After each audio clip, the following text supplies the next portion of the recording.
Bienvenidos, queridos vecinos y vecinas, a nuestra serie de programas, de microprogramas sobre historia, sobre cultura, sobre patrimonio aquí en Décima TV, con el auspicio, con la producción de la Corporación Cultural de Ancud. Y ya estamos terminando este mes de junio con, espero, un San Juan muy fructífero, muy hermanado, muy fraterno, que todas las pruebas hayan salido para el bien y la fertilidad de este ciclo que esperemos recomienza ahora en el solsticio de invierno. Y queremos seguir con esta idea de plantearles, de mostrarles reflexiones, memoria, sobre hitos históricos de nuestra ciudad, de nuestro archipiélago, que muchas veces pasan desapercibidos, y recalcando aquí la idea, sobre todo por las contingencias que estamos pasando, de la importancia que tiene la historia, en el sentido de recuperar la memoria, de siempre ser reflexivo respecto a nuestro pasado, a nuestro patrimonio. Y por eso hoy día queremos recordar, y lo hacemos específicamente en esta fecha que ya comienza julio, en un 4 de julio. Todo el mundo por ahí dice, lo asocian con la independencia norteamericana, hay una fecha estelar astronómica también, vamos a estar en un eclipse, y en una fecha que en Ancud prácticamente nadie recuerda. Pero nosotros, como Décima TV y como Corporación Cultural de Ancud, no queremos que pase este 4 de julio. Pero del año 1834 se declara, ya en el gobierno republicano, o se cambia el nombre a través de una declaración formal aprobada por el Congreso Nacional, Ancud como ciudad. Porque antes de esta fecha, como ustedes algunos recordarán, se llamaba San Carlos de Chiloé, que era el nombre hispánico que conservó prácticamente desde su fundación, de 1768 a 1826. Pero no habían pasado 8 años desde su anexión a la República por las armas, después de la batalla de Puquillegui y Bellavista, de 1826 a 1834, ya en gobierno republicano. ¿Por qué es importante no olvidar este hito? Porque a veces tendemos a confundir, y esa es la idea de mostrarles estos antecedentes hoy, 4 de julio, que distinto la fundación de la villa de San Carlos, que fue aproximadamente en agosto de 1768, por Carlos de Berenguer, con la declaratoria de ciudad de Ancud, ya en el periodo republicano, bajo la presidencia del general José Joaquín Prieto. He ahí la diferencia. Es decir, Ancud, a partir de este decreto, ya comienza o recibe su nombre que conserva actualmente, la ciudad de Ancud. El decreto, como ustedes lo van a ver en los documentos que vamos a anexar aquí en Décima TV, era muy breve, muy sencillo, 2 párrafos prácticamente. Lo voy a leer textual. Santiago, 4 de julio de 1834. El decreto 1079 dice así: por cuanto el Congreso Nacional, con arreglo a la Constitución, ha discutido y acordado el siguiente proyecto de ley. Se concede a la villa de San Carlos de Chiloé el título de ciudad con la denominación de Ancud. Y por cuanto, con la facultad que me confieren los artículos 43 y 82 de la Constitución, he tenido a bien aprobarlo y sancionarlo. Por tanto, dispongo, se promulgue y lleve a efecto en todas sus partes como ley del Estado. Lo firma José Joaquín Prieto, presidente, y Joaquín Tocornal, ministro del Interior. En la secuencia de imágenes, aquí vemos, fotos de 2 de los personeros que firmaron este decreto, el presidente José Joaquín Prieto y el ministro Tocornal. El periodo en que Ancud se declara ciudad es un periodo bastante complicado en Chile central. Había una disputa entre caudillos, ex directores supremos como Ramón Freire, que estuvo en las campañas de Chiloé y lo anexó como comandante en jefe, con este general que prácticamente después asumió en una pelea de bando, tanto por el lado conservador, con Prieto a la cabeza, y comillas el bando liberal con Freire. De hecho tuvieron un enfrentamiento que es considerado prácticamente una cuasi guerra civil en el Dircay. Es derrotado Freire y asume el mando supremo José Joaquín Prieto, quien firma el decreto. Por tanto, había mucha anarquía en Chile central. Pero ¿qué pasaba en el intertanto en la nueva ciudad de Ancud? La nueva ciudad de Ancud era exactamente la villa de San Carlos del periodo hispánico. Recordemos que entre 1813 y 1826 Ancú lideró, junto con Castro, pero Ancú era la capital militar, todo el proceso de defensa en contra de la anexión republicana a 3 intentos. Por lo tanto, 13 años de guerra, de 1813 a 1826, pasaron la cuenta. La provincia y la ciudad estaba en un estado económico deplorable. Si bien la ciudad no había sufrido materialmente destrucción por la guerra, ya que las campañas habían sido fundamentalmente marítimas y alrededor de los núcleos fortificados como Agüey, como Poquilligüe, como Mocopuy en el sur, la ciudad había estado o quedó intacta respecto a estos últimos periodos de guerra. Pero quien sí había sido destruido fue la economía.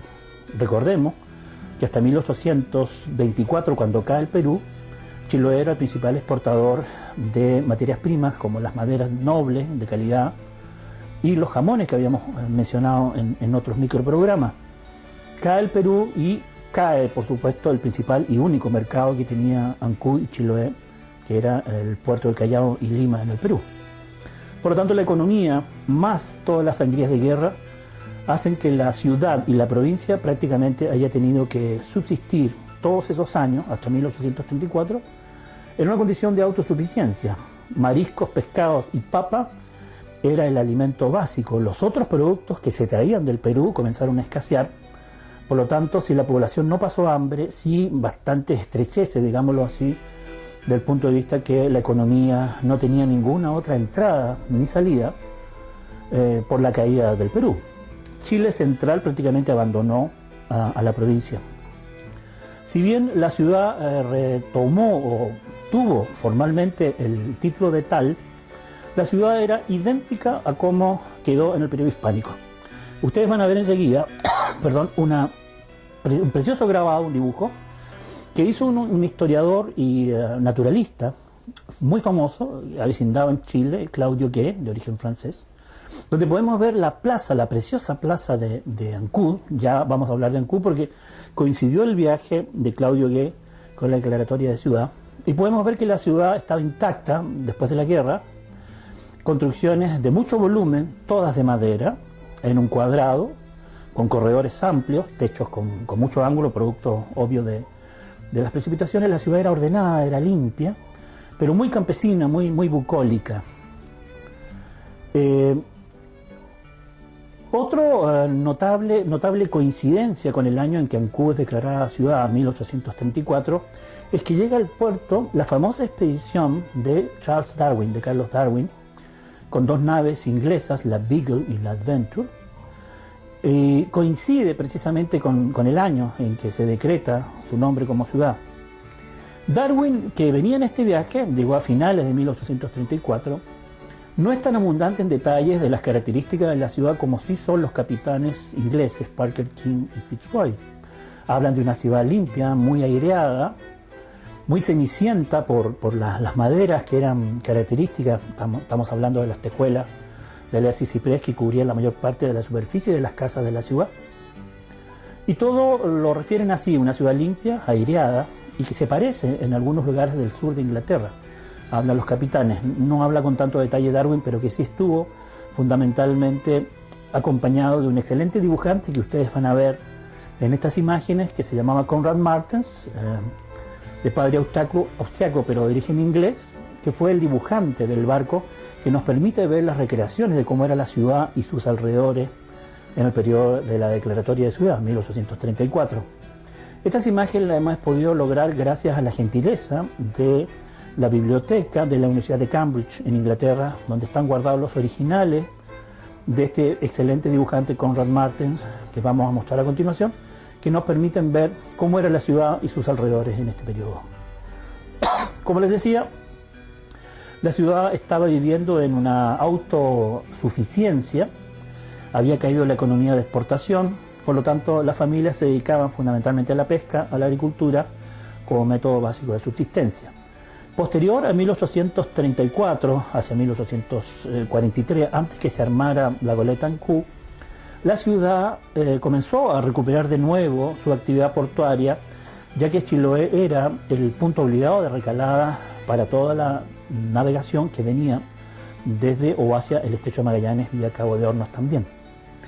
Conrad Martin, en estos preciosos dibujos que pudimos obtener gracias a la excelente gentileza digital de la Universidad de Cambridge, la biblioteca de la Universidad de Cambridge, cómo era la población. Todavía había una importante masa de pueblo huilliche, sobre todo en los alrededores de la península de Lacuy y Río Pudeto. Podemos ver aquí, por ejemplo, en esta imagen de Conrad Martens, una preciosa ruca huilliche en el sector de Punta Arenas.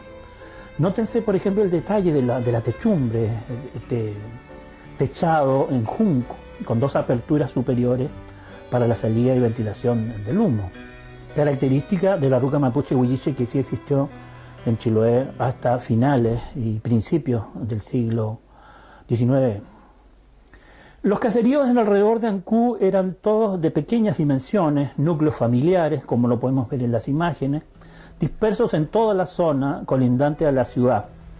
La ciudad, prácticamente su núcleo era lo que ahora conocemos como la Plaza Centenario, la zona del ex fuerte que estaba abandonado a ese periodo, el Fuerte Real de San Carlos, hoy Polvorín, lo que quedaba de San Antonio y la batería del muelle, más Puquilligüe.